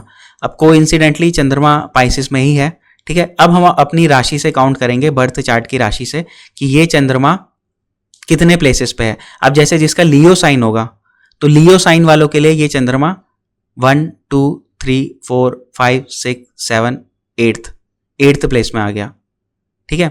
8th प्लेस कहाँ फॉल करता है, लौह में, मतलब आयरन में, जो कि ये अच्छा नहीं है। तो लियो वालों के लिए ये ट्रांजिट इन जनरल सेंस अच्छा नहीं है, ठीक है। फिर बाद में आप अपना लगन लगाओगे, बाद में, मतलब ये किसी भी लियो के लिए अच्छा नहीं है। फिर बाद में आप अपना लगन लगाओगे, आप देखोगे कि वहाँ पे कौन से प्लैनेट बैठे हुए हैं, मतलब सारी चीज़ें जो मैंने आपको अभी तक की बताई हैं, ठीक है। तो जब भी आप किसी भी चार्ट में, अपने चार्ट में ट्रांजिट को देखो, तो आप सिर्फ एक यूट्यूब की वीडियो पे कि ये ट्रांजिट ऐसा ऐसा करेगा, उस पर आप मत जाइए। आप सबसे पहले ये देखिए कि आपका लगन कौन सा है। आपने अपना लगन देख लिया, टॉरस लगन आ गया, ठीक है। आपने देख लिया कि सैटर्न का ट्रांजिट यहाँ पे हो रहा है, आपने देख लिया कि जुपिटर का ट्रांजिट यहाँ पे हो रहा है। फिर आप देखिए कि आपका चंद्रमा कहाँ पर है, आपने देख लिया कि आपका चंद्रमा यहाँ पे है, ठीक है। तो आपको अब इस पोजीशन से ये पता चल गया कि भाई मेरी 7.5 खत्म हो गई है, this is a plus point. आपने फिर ये देख लिया कि चंद्रमा से जो सैटर्न का ट्रांजिट है अब वो थर्ड प्लेस में है, चंद्रमा से थर्ड प्लेस में शनि का ट्रांजिट अच्छा माना जाता है, तो again this is a plus point. फिर आपने देखा कि सैटर्न और जुपिटर दोनों एक किस हाउस को प्रभावित कर रहे हैं, तो सैटर्न और जुपिटर दोनों 8th हाउस को प्रभावित कर रहे हैं, मतलब आपके जीवन में 8th हाउस से रिलेटेड चीज़ें अब इस टाइम पे ज़्यादा होंगी। तो 8th हाउस में जो भी चीज़ें आती हैं वो आप लोग देख लीजिएगा, आपको पता होंगी, ठीक है। तो ये आपको पता चल गया। उसके बाद आप ये देख लीजिए कि क्या हमारे पाइसेस साइन में कोई प्लैनेट तो नहीं बैठा है, क्या हमारे जेमिनी साइन में कोई प्लैनेट तो नहीं बैठा है, और जो भी प्लैनेट बैठा होगा उससे रिगार्डिंग जो भी रिजल्ट्स होते हैं वो मैंने आपको अभी पे बताए हैं कि शनि से लेकर राहु केतु तक आपके क्या रिजल्ट होते हैं। आप उन रिजल्ट्स को अप्लाई करिए, ठीक है। और साथ में आप सबसे इन सब के साथ इन सबको देखते हुए आप ये भी देखिए कि कौन सी आपकी दशा चल रही है। जैसे कि एक मैंने यहाँ पे एग्जाम्पल लिया था कि जेमिनी साइन वालों के लिए ये शादी का बहुत अच्छा टाइम पीरियड है, ठीक है, क्योंकि जब जेमिनी साइन होगा तो यहाँ पे डबल ट्रांजिट होगा, ठीक है। लेकिन अब इस व्यक्ति की कुंडली में अगर शादी का योग ही नहीं होगा तो इस व्यक्ति की शादी नहीं होगी। सिर्फ और सिर्फ ये होगा कि इसके 7th हाउस में डबल ट्रांजिट है तो शादी से रिलेटेड इसकी बातें चलती रहेंगी, ठीक है, बस बातें चलेंगी, शादी नहीं होगा, वो इवेंट नहीं होगा, ठीक है, क्योंकि वो इवेंट का प्रॉमिस नहीं है, ठीक है। तो सिर्फ बातें चलेंगी कि शादी होगी, रिश्ते देखे जाएंगे, बातचीत हो रही होगी, बट शादी नहीं होगी। तो ट्रांजिट एग्जैक्टली वो एग्जैक्ट पॉइंट होता है जो भी आपके चार्ट में प्रॉमिस दिया होता है वो प्रॉमिस या वो इंसिडेंट आपके चार्ट में घटित हो जाए, वो घटना आपके जीवन में हो जाए, ठीक है। तो इस तरीके से आप डिफरेंट चार्ट्स में डिफरेंट ट्रांजिट को अप्लाई कर सकते हो। सिंपली आप अपना लगन देखो, आप अपना चंद्रमा देखो, और सबसे पहले कुछ मत देखो, आप ये देखो कि डबल ट्रांजिट में कौन सा हाउस एक्टिवेट हो रहा है, ठीक है, और उस हाउस से संबंधित चीज़ें आपके जीवन में होगी ही होगी, ठीक है। जिनकी दशा वगैरह सपोर्ट करेगी उनके जीवन में वो चीज़ बहुत ज़्यादा हो जाएगी, जिनके में नहीं सपोर्ट करेगी उनके में नहीं होगी। जैसे मैं ये अगर मान लो किसी का चार्ट है, इनके में शादी का योग चल रहा है और दशा सपोर्ट कर रही है तो इसकी शादी डेफिनेट हो जाएगी, ठीक है, उसमें फिर कोई दो राय नहीं है। लेकिन अगर दशा वगैरह सपोर्ट नहीं कर रही है तो सिर्फ शादी की बातें चलेंगी, क्योंकि अब इसका 7th हाउस एक्टिव हो चुका है। तो इस तरीके से आप डिफरेंट चार्ट में डिफरेंट हाउसेस में डिफरेंट लगन के लिए, ठीक है, डिफरेंट मून साइन में, ठीक है। उसके अलावा आपको मैंने थोड़ा अष्टक वर्ग बता दिया, आप चाहें तो स्टार्टिंग में यूज़ ना भी करें तो चलेगा। फिर मैंने आपको एक मूर्ति निर्णय भी बताया जो कि आप देख सकते हैं कि जब आगे वाले आने वाले ट्रांजिट में भी आप देख सकते हैं कि अब जुपिटर कब जाएगा, शनि कब जाएगा, और मेरा चंद्रमा भरते के चंद्रमा से कितनी दूरी पर है, ठीक है। तो इस तरीके से मल्टीपल चीज़ों को लगा के तब जाके प्रेडिक्शन होता है, ठीक है। इसलिए तुरंत प्रेडिक्शन नहीं होता और जनरल प्रेडिक्शन भी नहीं होते, ठीक है। एस्ट्रोलॉजी बहुत वास्ट है और फिलॉसफी बहुत अलग चीज़ है। फिलॉसफी बहुत लोग दे देते हैं, ज्ञान बहुत लोग दे देते हैं, पर प्रेडिक्शन करना काफ़ी डिफिकल्ट होता है, उसके लिए प्रैक्टिस लगती है और बहुत ज़्यादा पढ़ाई करनी पड़ती है। और सबसे बड़ी बात है कि भगवान की ब्लेसिंग्स और बड़े जनों की ब्लेसिंग्स होनी चाहिए, ठीक है। तो आई होप आपको ये वीडियो अगर आपने यहाँ तक देखी होगी तो आपको काफ़ी अच्छी लगी होगी। और कभी ऐसा हो सकता है कि शायद आपको किसी चीज़ में कुछ कन्फ्यूजन होगा तो आप मुझको कमेंट करके या इंस्टाग्राम पे या व्हाट्सएप पे मैसेज करके पूछ सकते हैं, ठीक है। तो वो मैं आपका डाउट क्लियर कर दूंगा। और किसी को इनमें से कोई टॉपिक स्पेसिफिकली पूछना है तो आप मुझे बता दीजिएगा, ठीक है। चलिए अब मैं चलता हूँ, बहुत ज़्यादा थक गया हूँ मैं, और मिलते हैं फिर हम लोग नेक्स्ट वीडियो में और हम लोग आगे की बातें करेंगे, ठीक है। तब तक के लिए बाय बाय, टेक केयर और थैंक यू फॉर वॉचिंग।